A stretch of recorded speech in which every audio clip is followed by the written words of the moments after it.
જૈન સમાજના જે પ્રમાણે પાવાગઢમાં મૂર્તિ ખંડન કરવામાં આવી અને તેને જ લઈને જે પ્રકારેનો વિરોધ થઈ રહ્યો છે તે જોઈ શકાય છે. અને રાત્રિ દરમિયાનથી ધરણા પ્રદર્શન કરી રહ્યા છે અને સાધુ ભગવંતો સહિતના લોકો રાતથી કદાચ પ્રથમ વખત અત્યારે આ રીતે જોઈ શકાય છે. પોલીસ પ્રશાસન પણ આવી ચૂક્યું છે, પરંતુ સાધુજી સાથે અને મંત્રણા થઈ રહી છે. જૈન સમાજ અગ્રણીઓની જે સાથેની મિટિંગ ચાલી રહી છે, પરંતુ આ ઘટના છે તે પ્રથમવાર હશે કદાચ કે સાધુ ભગવંતોએ ન્યાય માટે જે રાત્રિવાસો કરીને સુરત કલેક્ટર કચેરી હતા ત્યારે જે રીતે સમાજના અગ્રણી સાથે વાત કરીશું. શું કહેશો, જે રીતની ઘટના શાંતિપ્રિય જૈન સમાજ આજે રાત્રિ સાધુ ભગવંતો એ કલેક્ટર કચેરી પર બેસવું પડે કે કયું શું કહેશો?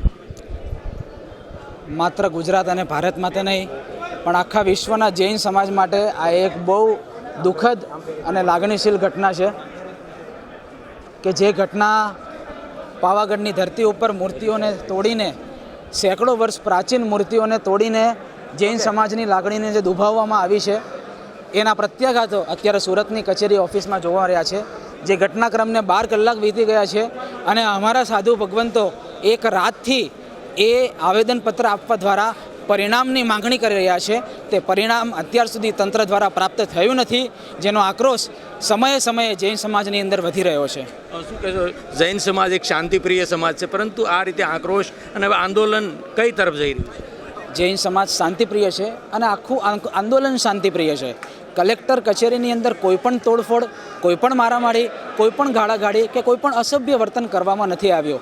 અહીંના તમામ અધિકારીઓ અમારી સાથે ખુશ છે અને અમે શાંતિપૂર્વક સરકારના તંત્રની સમક્ષ આ આવેદનનો પ્રસ્તાવ મૂક્યો છે. અને આ આંદોલન જો પરિણામલક્ષી ના આવે તો સમગ્ર ભારતની અંદર ફેલાવવા માટે તૈયાર થઈ રહ્યું છે. સાધુ ભગવંતો પણ કહી રહ્યા છે કે અગાઉ પણ જે ઘટના બની હોય, પાલીતાણાની ઘટના હોય, પરંતુ ક્યાંક ને ક્યાંક જે ન્યાય મળતો નથી અથવા તો સરકારના ઠાલા આશ્વાસનો રહ્યા. જી, પાલીતાણાનો મુદ્દો 1.5 વર્ષ જૂનો છે અને 1.5 વર્ષથી અમારી અંદર આગ સળગડી રહી છે. 1.5 લાખ 2 લાખ માણસ આખા ભારતનું રસ્તા પર ઉતર્યું હતું. ત્યારે પણ સરકાર દ્વારા આશ્વાસન પ્રાપ્ત થયું હતું, પણ જે ઇલીગલ ખનન થઈ રહ્યું છે પાલીતાણામાં અસામાજિક ગુંડા તત્વ દ્વારા વન વિભાગની અંદર દબાણપૂર્વક જે જગ્યામાં દુકાન ઊભી કરવામાં આવી છે એ દુકાન હજી સુધી હટાવવામાં નથી આવી. આ તમામ મુદ્દે હજી અમારી લાગણી નારાજગી તરફની છે.